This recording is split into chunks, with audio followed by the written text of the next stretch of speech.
అనుగ్రహించబోతున్నాడు ఆయన. కానీ అక్కడెక్కడో ఉన్న వ్యాఘ్రపాదుడికి ఇది ఎందుకండి అలా చూపించడం అంటే, ఈ రూపం చాలా ముఖ్యం గనక తనంత తాను తపస్సు చేసుకుంటూ పూజలు చేసుకుంటూ బతికితే చాలనుకునేటువంటి ఆ మహానుభావుడికి ఆ యోగాన్ని ఘటింపజేసి ఒక్కసారి తన రూపాన్ని చూపించాడంటే, ఈ రూపం అంత మహదానందప్రదం గనక అతన్ని అనుగ్రహించదలుచుకుని ఆ రూపాన్ని ధ్యానంలో చూపించాడు. దానికోసం తప్పించిపోతున్నాడు ఇప్పుడు ఆయన. ఈ స్వరూపం ఎలా ఉన్నదో ఇక్కడ మనకు వర్ణనలో చూపిస్తున్నారు. అప్పుడు ఇంకో పని చేసేట, ఈ డమరకం ఉన్నదే, ఈ డమరకం చేతిలో మోగుతూ ఉన్నది. మరొక వైపు వీళ్ళు ఆభిచారిక మంత్రాలు చదివేటండి. మంత్రాలకు కొన్ని శక్తులు ఉంటాయి. అభిచార మంత్రములు అంటే అవతల వాడిని నశింపజేసేటువంటి అభిచార మంత్రములు. ఇవన్నీ ఏమిటంటే సౌండ్స్, వాక్కులు. ఇవన్నీ స్వామి మీదకి దూకేట ఒక్కసారి. ఈ శబ్దములన్నీ వచ్చేట. అప్పుడు వాటిని కూడా చూస్తూ ఆయన ఆనందంగా శివ సంగృహ్య పాణిన ఆ శబ్దములన్నీ ఇలా పట్టేటండి చేత్తో. పట్టగానే అవన్నీ కలిసి ఒక మువ్వల పట్టిగా మారిపోయేట మొత్తం. ఎందుకంటే మువ్వలంటే ఏమిటి, ధ్వనులే కదా, అన్నీ కలిసి మువ్వల పట్టిగా మారిపోయేట. దివ్యకాంతిని తులాకోటి కృత్వా పాదే సమర్పయేత్, అవన్నీ కలిసి తన రెండు పాదాలకు మువ్వలు వేసుకున్నాడు. ఎందుకంటే డాన్స్ చేయాలి కదా, అది లాక్కున్నాడు అనమాట. తీసుకుని ఇప్పుడు అథతత్ర మహాదేవ చల చారు జటాధర తాండవాభిముఖం మందం చక్రే చిత్తం దయానిధి. దయానిధి అనే పరమేశ్వరుడు ఇంక వీళ్ళకి ప్రయోగించడానికి ఏమీ లేక బుర్ర పని చేయట్లేదు, ఏం చేయాలి. అప్పుడు పరమేశ్వరుడు దయాసముద్రుడు అన్నారు. దయాసముద్రుడైన పరమాత్మ తన జటాజూటం కదులుతూ ఉండగా చిత్తాన్ని తాండవం వైపు తిప్పేట. అంటే తాండవం చేయాలని మనస్సులో అనుకుని ఆయన మునయోప్యథతే మోహాన్ ముక్త మంత్ర కృషానన, వాళ్ళకి అగ్నులు మంత్రాలు ఇవన్నీ మర్చిపోయి వాళ్ళు అలా చూస్తూ ఉండగా ఆయన తాండవం చేయడం మొదలుపెట్టాడు పరమేశ్వరుడు. ఈ తాండవం చేస్తూ ఉంటే క్రమంగా మునులకి ఆశ్చర్యపోయి, ఆశ్చర్యం క్రమంగా పెరిగి పెరిగి పెరిగి అజ్ఞానం నశించింది వాళ్ళకి. అందుకనమాట అజ్ఞానం సంపూర్ణంగా నశించి పరమేశ్వర శరణు శరణు అంటున్నట్ట ఆనంద తాండవ మూర్తిని చూస్తూ పరవశించి మూర్ఛితులపై కింద పడిపోయారు వాళ్ళు, ఆనందం తట్టుకోలేక. ఆ తర్వాత క్రమంగా వాళ్ళు లేచి దాన్ని చూడగలిగే శక్తిని సంపాదించుకుని పరమేశ్వరునికి అద్భుతమైన నాట్యాన్ని చూస్తున్నారు. ఆ నాట్యం క్రమంగా ఉద్ధతిలోకి మారిందిట. ఉద్ధతి అంటే ఎక్స్టసీ. ఆ తీవ్రతలోకి వెళ్ళి ఆ నాట్యం చేస్తూ ఉంటే ఆ మహావేగాన్ని చూసి భయచిక్తులయ్యారు వీళ్ళు. ఒకవైపు ఆనందం, ఒకవైపు సంభ్రమం, ఈ రెండు భావాలు వాళ్ళు ముప్పిరుగున్నాయి. అంతెందుకు ఆ మహోజ్వలమైన ఆ నాట్యాన్ని చూస్తూ ఉంటే నారాయణుడే భయపడ్డాట ఒక్కసారి ఆ అద్భుతమైన నాట్యాన్ని చూస్తే. వృత్త తాండవే తస్మిన్ అహమప్యస్య పార్శ్వగా అభూతపూర్వ మహతిం భీతిం ప్రాప్తో విశంకిత.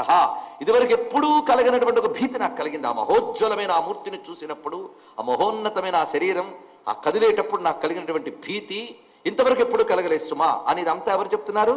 నారాయణుడు శేషువుకు చెప్తున్నాడు. అది మర్చిపోకూడదు మనం. పాణినా మమతాం భీతిం. ఎప్పుడైతే ఈ విధంగా నేను అనుకున్నానో ఆ నాట్యం చేస్తున్న పరమేశ్వరుడు ఆ పణికంకణంతో శోభిస్తున్న చేతిని ఎత్తి భయపడకన్నట్టు చూపించాడు అన్నాడు. ఇక్కడ చూడండి, ఆ స్వరూపంలో ఉండే అభయం ఇలా వచ్చిందనమాట. ఏం భయపడకు అని చూపించాడు. ఇప్పుడు కంప్లీట్ పిక్చర్ తయారైపోయింది.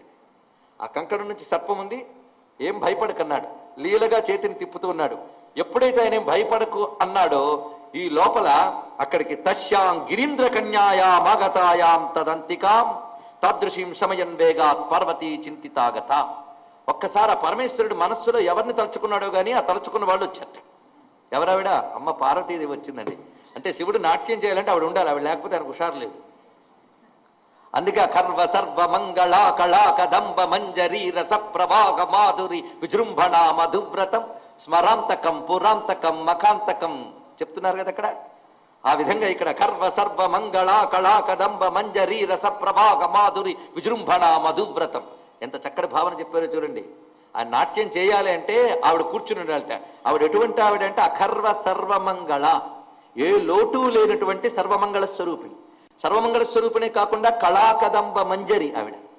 అన్ని కళలు ఒక పువ్వులుగా మారితే ఆ పూల గుత్తిలో ఉంది ఆవిడ.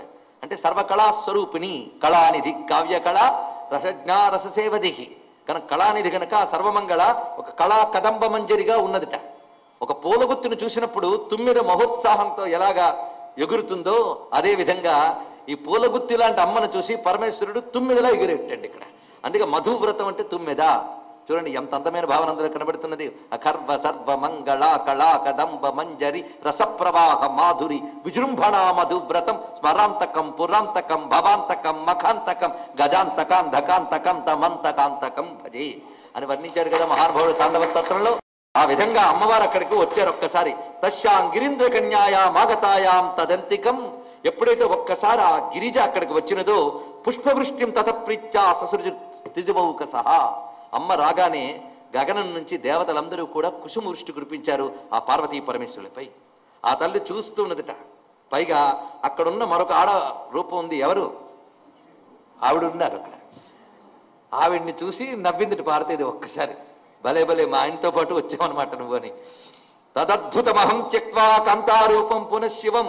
ఎప్పుడైతే అమ్మవారు నవ్వారో వెంటనే విష్ణువు తన స్త్రీ రూపం వదిలేసేటాడు అక్కడ. ఎందుకంటే ఆ స్త్రీ ముందు ఏ స్త్రీలు మాత్రం పనికొస్తారండి.